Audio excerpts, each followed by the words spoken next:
livre de Mathieu Lebal qui parle du Montparnasse quand Paris éclairait le monde. C'est un peu la même atmosphère.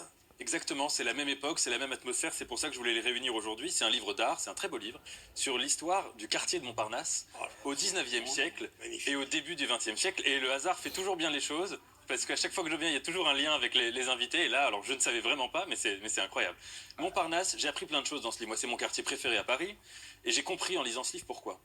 Vous savez d'où vient Montparnasse, le quartier? C'était initialement, cette montagne, cette butte, c'était un amas de déchets. C'était une sorte d'immense déchetterie à ciel ouvert au XVIIe siècle.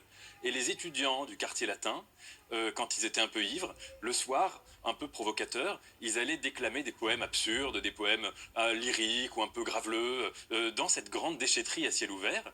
Et ils l'ont surnommé le mont Parnasse, parce que dans la mythologie grecque, le mont Parnasse, c'est le mont où habite Apollon, où habitent les muses. C'est le mont le plus sacré de la poésie.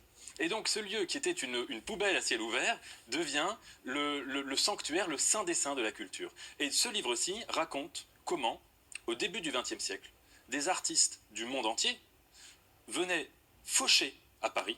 Ils arrivaient dans ce quartier qui est à l'époque un des quartiers les moins chers de Paris, malfamé, il y avait des voyous, il y avait des terrains vagues. C'est plus le cas maintenant. Non, maintenant c'est plutôt le contraire d'ailleurs.